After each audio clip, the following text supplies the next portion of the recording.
ఓం శ్రీ మాత్రే నమః. ఛానల్లోకి స్వాగతమండి. ఈ వీడియోలో మనం వృశ్చిక రాశి వారి గురించి తెలుసుకోబోతున్నాం.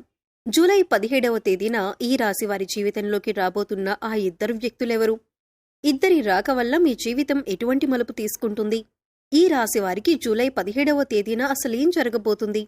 మీరు వినబోతున్న వార్త మీకు ఆనందాన్ని కలగజేస్తుందా లేదా అనే అంశాలతో పాటుగా ఈ సమయంలో మీరు చేసుకోవలసిన దేవతారాధన, అలాగే పాటించవలసిన పరిహారాల గురించి వివరంగా తెలుసుకుందాం. కానీ అంతకంటే ముందుగా మీరు కనుక మన ఛానల్ని ఇప్పటి వరకు సబ్స్క్రైబ్ చేసుకోకపోతే సబ్స్క్రైబ్ చేసుకొని పక్కనే ఉన్న బెల్ ఐకాన్ నొక్కి ఆల్ సెలెక్ట్ చేసుకుంటే మేము ఇలాంటి వీడియోస్ అప్లోడ్ చేయగానే ముందుగా మీకు నోటిఫికేషన్ వస్తుంది. ఇక వివరాల్లోకి వెళ్ళిపోతే, ఈ రాశివారు చాలా సున్నితమైన స్వభావాన్ని కలిగి ఉంటారు. చూడటానికి ఈ రాశివారు బయటికి కనిపించినా కూడా వీరితో ఎక్కువగా పరిచయం ఉన్నవారికి వీరి గురించి బాగా తెలుస్తుంది. ఎందుకంటే వీరంత సున్నితమైన మనసుని కలిగి ఉంటారు. ఎప్పుడూ ఇతరులకి మంచి జరగాలి అని కోరుకుంటారు. తమకి ఉన్నంతలో ఎదుటి వ్యక్తికి సహాయం చేయాలి అనే మనస్తత్వాన్ని కలిగి ఉంటారు. ఇలాంటి ఎన్నో మంచి లక్షణాలు ఉన్న ఈ రాశివారికి ఒక చిన్న ఇబ్బంది కూడా ఉంటుంది. అదేంటంటే, ఎంత డబ్బులు సంపాదించినా కూడా వీరి చేతిలో ధనం అనేది నిలవదు. ఏదో ఒక రూపంలో ఖర్చయిపోతూ ఉంటుంది. అయితే ఆ ఖర్చు చూడటానికేదీ కూడా వృధా ఖర్చు అనిపించదు. అంటే ఉదాహరణకి మీరు ₹1 సంపాదించారనుకోండి, అది ఖర్చవటమే కాకుండా ఇంకా ₹10 ఖర్చు కనబడుతూ ఉంటుంది. దీనివల్ల ఆర్థిక ప్రణాళిక అనేది ఈ రాశివారికి ఇబ్బందిగా మారుతుంది. ఇక ముఖ్యంగా ఈ రాశివారి జీవితంలో కొత్తగా ఇతర వ్యక్తుల పరిచయం వల్ల వీరి జీవితం మలుపు తిరగబోతుంది. సాధారణంగా మనం చూసుకుంటే మన జీవితంలోకి ఎవరైనా కొత్త వ్యక్తి వచ్చినప్పుడు మన జీవితం మలుపు తీసుకుంటుంది. అయితే కొన్ని పరిచయాలు మంచికి దారితీస్తే మరికొన్ని పరిచయాలు చెడుకు దారితీస్తాయి.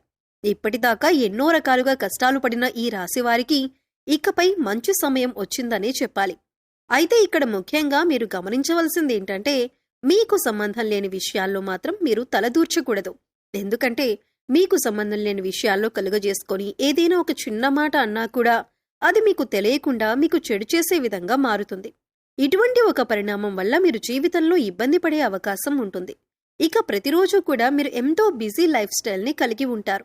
ఇటువంటి సందర్భంలో మీరు అనవసరమైన విషయాల్లో జోక్యం చేసుకోవటం వల్ల మీ పనుల్లో ఆటంకాలు కలగటం మాత్రమే కాకుండా శత్రువుల్ని కూడా మీరు కొని తెచ్చుకున్నవారవుతారు. ఒక రకంగా చెప్పాలంటే ఇప్పటికే ఈ రాశివారికి శత్రువులు ఎక్కువ. మీరు చేసే పనిని ఏ విధంగా చెడగొడదామా అని ఎదురు చూస్తున్నవారు ఉన్నారు. అంతేకాకుండా మీరు జీవితంలో ఎదుగుతుంటే ఓర్వలేని వారు కూడా ఉన్నారు. పైకి మంచిగానే మాట్లాడుతూ మీతో స్నేహంగా మీ పతనాన్ని కోరుకుంటున్నారు. మరి ఇటువంటి సమయంలో ఇద్దరు నూతన వ్యక్తుల పరిచయం మీ జీవితాన్ని మలుపు తిప్పుతుంది అనటంలో ఎటువంటి సందేహం లేదు. వీరి పరిచయం వల్ల మీకు మంచి జరగబోతుంది. ఇక ఇద్దరు వ్యక్తులు మీ జీవితంలోకి వచ్చారని ఎలా గుర్తించాలి? వారి పేర్లు ఏ అక్షరంతో మొదలవుతాయి అనే అంశాలను ఇప్పుడు వివరంగా తెలుసుకుందాం. మీ జీవితంలోకి రాబోతున్న మొదటి వ్యక్తి యొక్క పేరులోని మొదటి అక్షరం ఏ అనే అక్షరంతో మొదలవుతుంది. అలాగే మరొక వ్యక్తి యొక్క పేరు చూసుకున్నట్లయితే ఎస్ అనే అక్షరంతో పేరు మొదలయ్యే వ్యక్తి కూడా మీకు నూతనంగా పరిచయం అయ్యే అవకాశం ఉంది.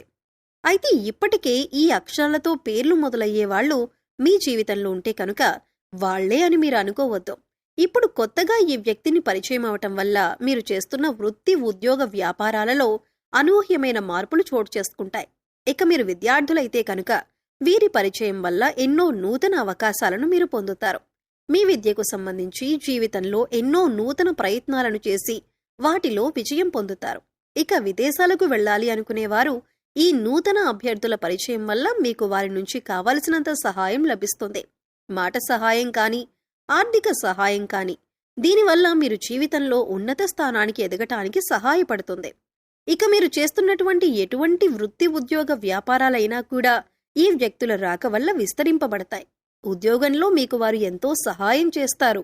ఇక వ్యాపారపరంగా చూసుకున్నట్లయితే వీరి కారణంగా మీకు ఆర్థిక లాభాలు పొందే అవకాశం కూడా ఉంటుంది. అలాగే ఈ సమయంలో మీరు అందరినీ నమ్మకూడదు. ముందుగా ఎదుటి వ్యక్తులు మీ మంచికి చెబుతున్నారా లేదా వారు మీ చెడు కోరుకుంటున్నారా అనే అంశాన్ని మీరు గమనించాలి. లేదంటే అది మీ జీవితం పైన ప్రభావం చూపించే అవకాశం ఉంటుంది. ఎందుకంటే మీ పక్కనే ఉంటూ మీతో స్నేహపూర్వకంగా మాట్లాడుతూ మీ చెడు కోరుకునేవారు కూడా ఉంటారు. అందుచేత ఈ విషయంలో మీరు చాలా జాగ్రత్తగా ఉండాలి. ఎందుకంటే గతంలో మీకు వారు ఎంత చెడు చేసినా, అలాగే వారు చెడు చేశారు అని తెలిసినా కూడా మీరు మళ్లీ వాళ్లతో మాట్లాడేటప్పుడు వాళ్లు మీకు చేసిన అన్యాయం గుర్తుకురాదు. అది మీ అతి మంచితనమని చెప్పుకోవచ్చు. అందరినీ తొందరగా నమ్మేస్తారు. అలాగే అందరూ మనవాళ్లే అని అనుకుంటారు. అయితే ఎప్పుడూ కూడా అతి మంచితనం అనేది ప్రస్తుత సమాజంలో మంచిది కాదు. అది మీ చేతకానితనమని అందరూ అనుకుంటారు. అందుచేత ఈ విషయంలో తగిన జాగ్రత్తలు తీసుకోండి. ఇక ఏదైనా వ్యాపారంలో కొత్తగా పెట్టుబడి పెట్టాలి అనుకుంటే మాత్రం ఈ సమయంలో మీరు ఇతరుల మాట విని తొందరపడి పెట్టుబడి పెట్టొద్దు. కనీసం మీరు అనుభవజ్ఞుల సలహాలను పాటించాలి. అలాగే మీ ఇంట్లో పెద్దవాళ్ల మాట విని వారి మాట ప్రకారం నడుచుకోవటం వల్ల నష్టాలను తగ్గించుకోవచ్చు.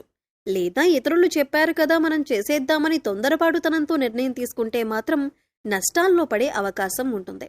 ఇక కుటుంబ సభ్యుల మధ్యలో ఏదైనా చిన్న చిన్న మాట పట్టింపులు ఉన్నా, అభిప్రాయ భేదాలు ఉన్నా కూడా మూడో వ్యక్తిని మీ మధ్య రానివ్వకండి.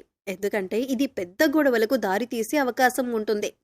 ఏదైనా సమస్య ఉంటే మీరు డైరెక్ట్గా కూర్చొని సమస్యను మాట్లాడుకుని పరిష్కరించుకోవచ్చు. ఇలా చేయటం వల్ల మీకు మానసికంగా కూడా ప్రశాంతంగా ఉంటుంది. సమస్యలు అక్కడికక్కడే పరిష్కారమవుతాయి. ఇక ఈ సమయంలో అవివాహితులకు మంచి సంబంధం కలిసి వస్తుంది. మీరు కోరుకున్న జీవిత భాగస్వామి లభిస్తుంది. అలాగే ఆరోగ్యపరంగా చూసుకున్నట్లయితే ఈ సమయంలో మీరు దగ్గు, జలుబు, ఆయాసంతో కొద్దిగా ఇబ్బంది పడే అవకాశం ఉంటుంది. కాబట్టి ఇటువంటి సమస్యల నుంచి బయటపడటానికి మీరు ప్రతిరోజు ప్రాణాయామం చేయటం అలవాటు చేసుకోండి. విద్యార్థులు ఓవర్ కాన్ఫిడెన్స్తో కాకుండా చక్కగా మీరు చదివే దాని గురించి అవగాహన తెచ్చుకొని ఒక ప్రణాళికాబద్ధంగా చదవటం వల్ల మీరు పూర్తిగా సిలబస్ కంప్లీట్ చేసుకొని విజయం సాధించే అవకాశాలు ఎక్కువగా ఉన్నాయి. అయితే ఇక్కడ మీరు గమనించవలసిన విషయం ఏంటంటే, చదవకుండా టైం బాగుంది కదా నేను పాస్ అయిపోతాను అనుకుంటే మాత్రం అవ్వదు. ఖచ్చితంగా మీరు ప్రయత్నపూర్వకంగా సిలబస్ని కంప్లీట్ చేసి ఇన్ టైంలో రివిజన్ చేసినట్లయితే మీరు అనుకున్న ఫలితాలను సాధిస్తారు. ఇక ఈ సమయంలో మీరు ఉన్నతమైన ఫలితాలను పొందటానికి మీరు చేసుకోవలసిన దేవతారాధన, అలాగే పాటించవలసిన పరిహారం గురించి చూసుకున్నట్లయితే ఈ సమయంలో మీరు ప్రతిరోజు కూడా లక్ష్మీ అష్టోత్తరం కానీ, లలితా స్తోత్రం కానీ చదవటానికి ప్రయత్నించండి. లేదా విన్నా కూడా మంచి ఫలితాలు లభిస్తాయి. ప్రతిరోజు దీపారాధన చేయండి. ఇష్టదైవ నామస్మరణ చేయండి. హనుమాన్ చాలీసా ప్రతినిత్యం చదవటం వల్ల శత్రువుల నుంచి బయటపడతారు. అలాగే మీరు పాటించవలసిన పరిహారాలు చూసుకున్నట్లయితే ప్రతిరోజు నవగ్రహ స్తోత్రాలను చదువుకోండి. వీలైతే గుడికి వెళ్లి నవగ్రహాలకు ప్రదక్షిణలు చేయండి. సోమవారం నాడు శివుడికి అభిషేకం చేయించుకోండి. అలాగే ఆడవారు తులసి కోట వద్ద దీపారాధన చేసి 3 ప్రదక్షిణలు చేయండి. అలాగే మీ ఇంట్లో ఏదో ఒక పూల మొక్కలు పెంచటానికి ప్రయత్నించండి. ఇలా చేయటం వల్ల మీ మనసుకు ప్రశాంతత కలుగుతుంది. సో చూశారు కదండి, జూలై 17వ తేదీన వృశ్చిక రాశి వారి జీవితం ఎటువంటి మలుపు తిరగబోతుంది.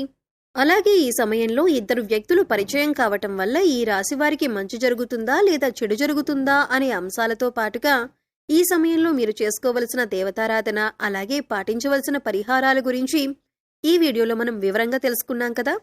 ఈ వీడియో మీకు నచ్చినట్లయితే లైక్ చేయండి. మీ ఫ్రెండ్స్ అండ్ ఫ్యామిలీ మెంబర్స్లో వృశ్చిక రాశి వారు ఉంటే వారితో ఈ వీడియోని షేర్ చేసుకోండి. అలాగే ఇప్పటి వరకు మన ఛానల్ని కనుక సబ్స్క్రైబ్ చేసుకోకపోతే సబ్స్క్రైబ్ చేసుకొని పక్కనే ఉన్న బెల్ ఐకాన్ నొక్కి ఆల్ సెలెక్ట్ చేసుకుంటే మేము ఇలాంటి వీడియోస్ అప్లోడ్ చేయగానే ముందుగా మీకు నోటిఫికేషన్ వస్తుంది. మరో చక్కటి వీడియోతో మళ్ళీ కలుద్దామండి. ఓం శ్రీ మాత్రే నమః.